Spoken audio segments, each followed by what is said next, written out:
I'm 15 years old. I have a stepsister who is a couple years older than me, and she is really seriously disabled. I'm not sure what's wrong with her because no one ever wants to discuss it with me, but she's nonverbal, breaks her bones a lot, and has severe epilepsy and will have many fitting episodes. She also doesn't understand stuff.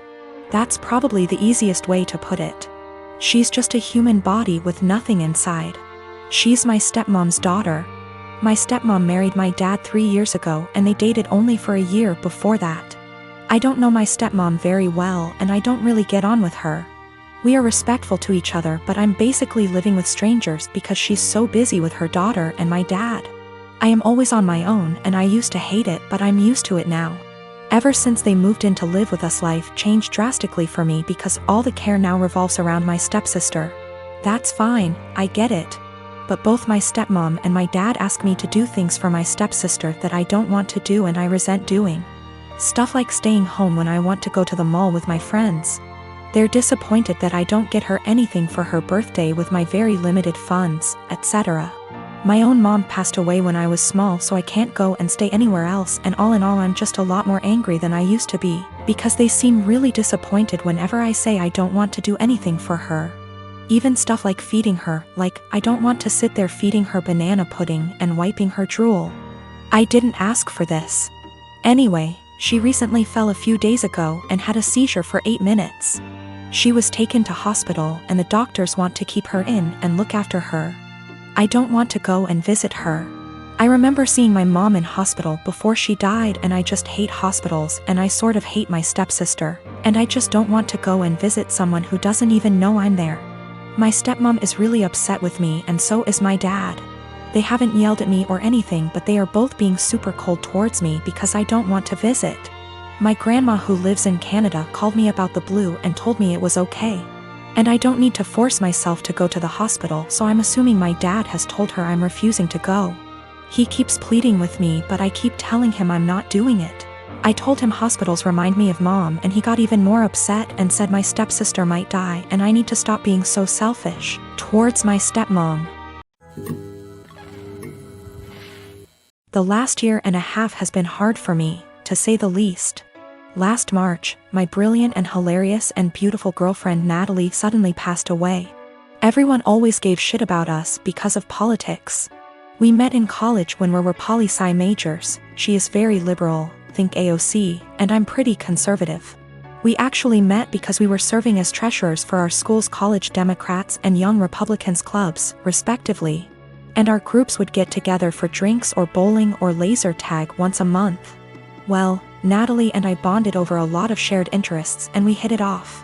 Even if we didn't see eye to eye on many issues, debating her was stimulating and formed the cornerstone of our relationship. We've had debates that went on until dawn. We just bounced off each other. She liked to joke that we were drift compatible. I wanted to marry this woman, but she passed away before we got a chance to talk about marriage. I'm in therapy and I'm working through not having her in my life anymore, but it's been rough. Then Rona happened and I got laid off, so I had to move back in with my parents and figure out what I am supposed to do now. My parents mean well, but they got married really young and are more conservative and religious than me. They've been trying to set me up on dates with single girls from their church since I moved back home. But I don't want to date these girls. No offense to them, but it's a small town in the American breadbasket.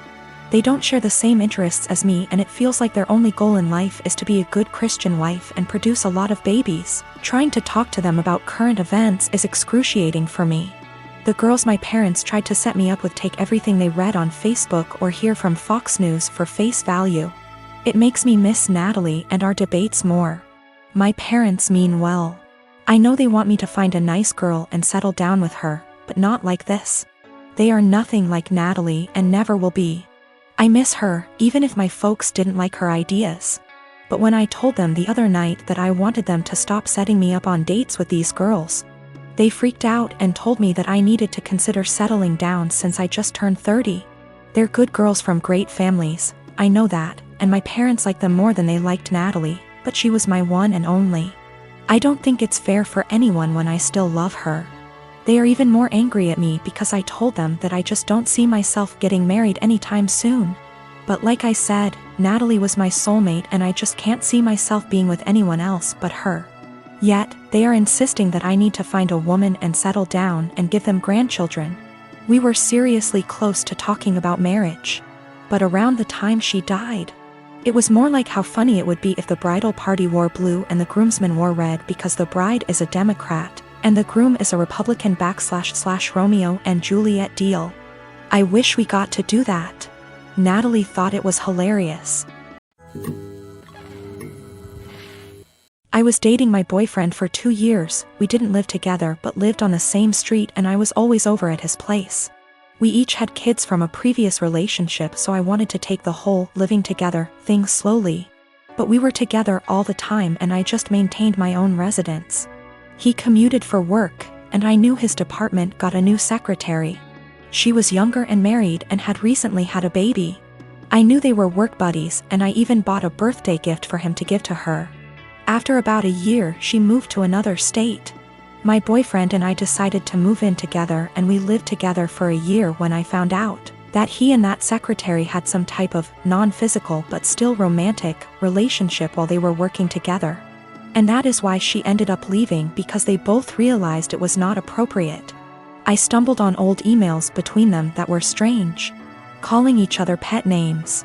He was calling her baby and sweetie in work emails, telling each other that they couldn't wait to see each other at work, meeting up in the cafeteria for coffee every day. He told her he loved her. She lamented that she couldn't stop thinking about him while at home. They had little quarrels.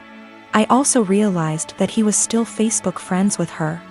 We talked a lot about this and he said he was just so unhappy at work at the time and unhappy with our relationship because we didn't live together, that he was vulnerable to attention from a beautiful woman. He said it never became physical, but they were very emotionally entangled at the time for many months. I had no idea at all. He said together they decided the best thing was for her to accept another job offer, which he helped her get.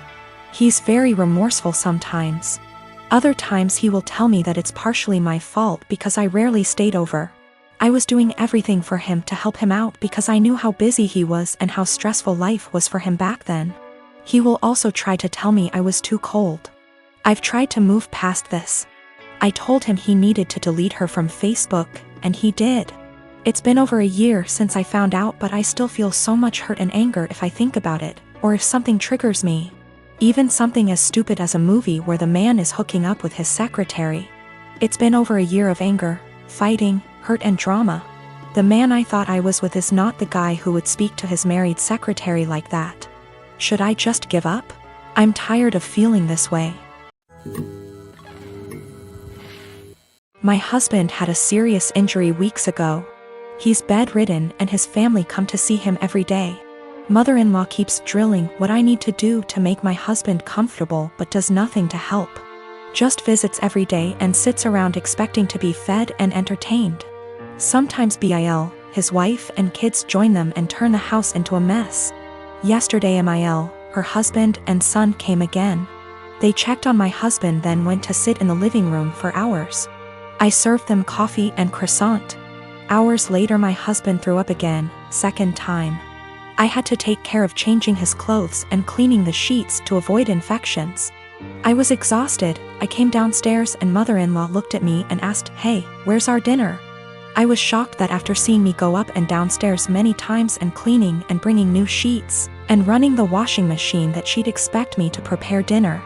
I'd already eaten a sandwich at 6 and yogurt. I have problems with my stomach and stress and pregnancy made it worse.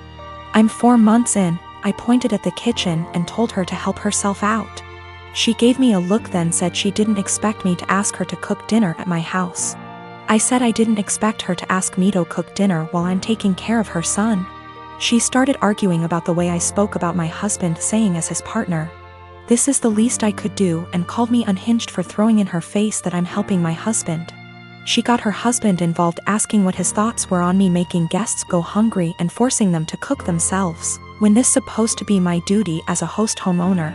Father-in-law said they could order food and call it a day and yelled at my younger brother-in-law to stop playing on his phone and order food, but mother-in-law got mad and lashed out, criticizing me, saying I wasn't up to the challenge of taking care of my home and my guests like an adult. I lost it on her and told them to leave since she kept yelling, disrupting my husband's sleep. She left after saying she felt sorry for her son and grandbaby with an aggressive wife and a mother like me.